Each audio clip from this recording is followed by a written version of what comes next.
அனைவருக்கும் வணக்கம். இன்னைக்கு சமையல் டிப்ஸ் ஒன்று தாங்க பார்க்க போகிறோம். கோவக்காய் வறுவல். இந்த கோவக்காய் வறுவல் செய்கிறதுக்கு நீங்கள் பிஞ்சு கோவக்காயை வாங்கிக்கோங்க. அதே மாதிரி அந்த கசப்பு எடுக்கிறதுக்கு ஒரு அரை ஸ்பூன் அதில் எலுமிச்சை சாறு சேர்த்து நீங்கள் வதக்கி கோவக்காய் வறுவல் செஞ்சீங்கன்னாக்கா சுவையும் மனமும் ரொம்பவே நல்லாயிருக்கும். இது சுகர் உள்ளவங்களுக்கு ரொம்பவே நல்லது. சுகரை கண்ட்ரோலில் கொண்டு வரும். சாதாரணமாக உள்ளவங்களும் இது சாப்பிடலாம். ரொம்பவே நல்லது. இந்த மாதிரி ஒரு நல்ல தகவல்களை தெரிஞ்சுக்கிறதுக்கு நம்ம சேனலை சப்ஸ்கிரைப் பண்ணி லைக் பண்ணிக்கோங்க. நன்றி. அனைவருக்கும் வணக்கம். இன்னைக்கு சமையல் டிப்ஸ் ஒன்று தாங்க பார்க்க போகிறோம்.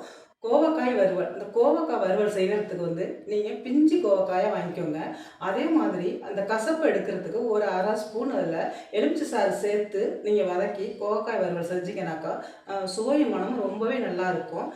இது சுகர் உள்ளவங்களுக்கு ரொம்பவே நல்லது. சுகரை கண்ட்ரோலில் கொண்டு வரும்.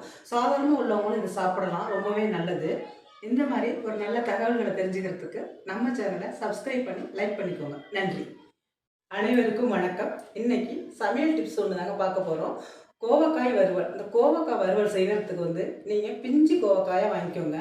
அதே மாதிரி அந்த கசப்பு எடுக்கிறதுக்கு ஒரு அரை ஸ்பூன் அதில் எலுமிச்சை சாறு சேர்த்து நீங்கள் வதக்கி கோவக்காய் வறுவல் செஞ்சீங்கன்னாக்கா சுவையும் மனமும் ரொம்பவே நல்லாயிருக்கும். இது சுகர் உள்ளவங்களுக்கு ரொம்பவே நல்லது. சுகரை கண்ட்ரோலில் கொண்டு வரும். சாதாரணமாக உள்ளவங்களும் இது சாப்பிடலாம். ரொம்பவே நல்லது. இந்த மாதிரி ஒரு நல்ல தகவல்களை தெரிஞ்சுக்கிறதுக்கு நம்ம சேனலை சப்ஸ்கிரைப் பண்ணி லைக் பண்ணிக்கோங்க. நன்றி.